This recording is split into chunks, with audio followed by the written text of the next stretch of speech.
Combien d'entre vous, levez la main s'il vous plaît, si vous avez déjà envoyé un email pour tenter de vendre un produit ou un service?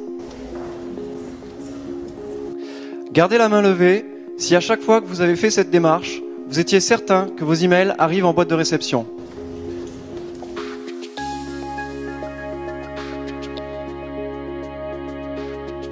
Alors, une troisième question. Parmi ces 3 modes de communication que vous voyez ici, quel est celui où vous êtes certain d'obtenir le plus de taux d'ouverture? Alors, si c'est l'email, levez la main. Bravo. Si c'est le SMS, levez la main. Et si c'est les envois postaux?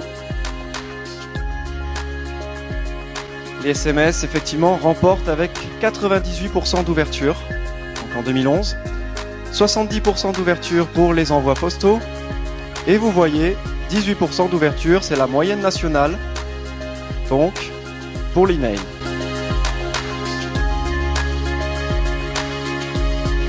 Nous allons aujourd'hui vous permettre de comprendre la délivrabilité davantage, de connaître les règles, il y en a certaines qui sont très importantes, et afin de mieux atteindre vos destinataires. En attendant, je vais vous proposer donc de parler de la définition de la délivrabilité. Alors la définition de la délivrabilité, lorsque SG Autorépondeur a été créé il y a 3 ans, en mars 2010, on ne voyait quasiment que cette définition sur Internet. C'est-à-dire que la délivrabilité, c'était la capacité des emails marketing à parvenir chez le destinataire sans être rejeté ni bloqué.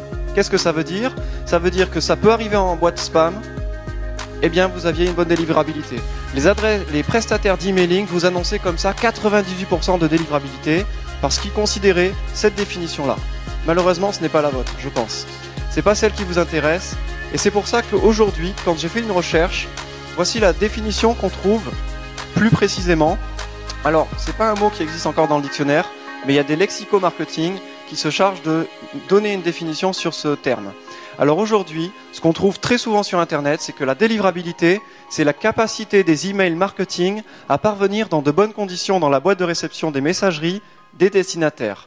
Alors ici, nous voyons 2 facteurs supplémentaires. Il faut que l'email apparaisse dans de bonnes conditions, c'est-à-dire que quand on l'a rédigé, eh bien, il faut qu'il soit à peu près du même visuel quand il arrive chez le destinataire. Donc c'est le premier élément supplémentaire. Et le deuxième élément, c'est qu'il faut que ça arrive dans la boîte de réception. Donc du coup, on ne considère plus la boîte spam comme étant une bonne délivrabilité.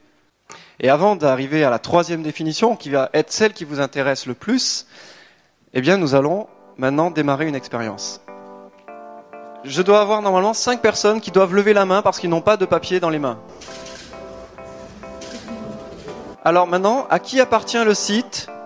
Il est un peu compliqué à dire. Alors c'est PAC, ah oui, Express PAC, e-Press PAC.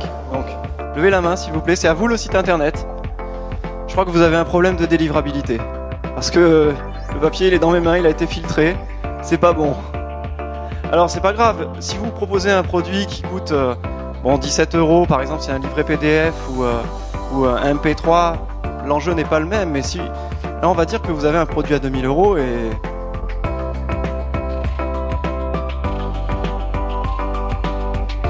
qui n'a pas de papier, il était prêt à vous payer 2000 €. Hein. Alors c'est pour ça que je vous propose une 3e définition qu'on ne trouve jamais, mais qui pourtant est celle que vous voulez.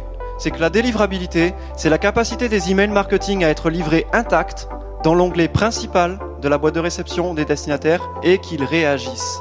Ça, c'est la vôtre, n'est-ce pas? Levez la main si vous êtes d'accord avec cette définition de la délivrabilité. C'est pour ça que c'est aussi notre définition, et malgré que ce ne soit pas la définition réelle, c'est celle vers laquelle on veut tendre. On ajoute ici un facteur supplémentaire, c'est que non seulement ça arrive dans la boîte de réception, mais avec les onglets, il y a l'onglet promotion, il y a l'onglet publicité, l'onglet réseaux sociaux et l'onglet principal. Il faut que ça arrive dans l'onglet principal, notamment avec Gmail, SFR et d'autres fournisseurs français. Et le deuxième facteur qu'on ajoute par rapport à la définition B, c'est que vos destinataires doivent réagir. Bon, ça dépend plus de vos stratégies marketing.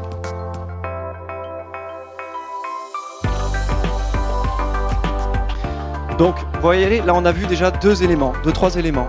Je vous invite, si vous voulez avoir plus d'informations sur ces 2-3 éléments, parce que je ne peux pas tout dévoiler aujourd'hui, à saisir donc l'adresse internet qui se trouve en bas, atteindremesdestinataires.jeveuxvoir.fr. Vous recevrez à nouveau des conseils pour, suite à ces 2-3 éléments qu'on vient de voir, pour mieux comprendre ces éléments et pour remédier si vous avez ce problème-là. Et pour tester pour votre propre site internet, on vous donnera l'outil qu'on utilise pour tester votre site internet.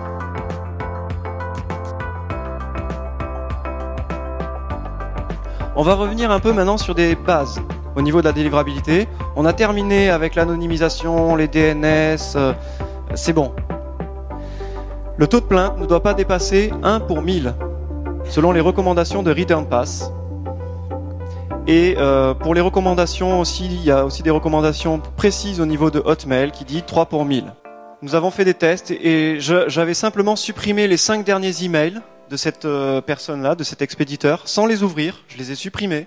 Et vous voyez, au bout d'un moment, Hotmail m'a dit « Ce message est dans votre dossier courrier indésirable, car vous ne souhaitez pas recevoir de courrier de la part de cet expéditeur. » Vous voyez à quel point le comportement aujourd'hui est essentiel dans vos campagnes de marketing. Donc je vous remercie, cet atelier est maintenant terminé. Je vous ai remis la slide pour recevoir notre récapitulatif sur cet atelier et des conseils complémentaires que vous recevrez par email, parce qu'on trouve que c'est important aussi pour nous que vous ayez une bonne délivrabilité.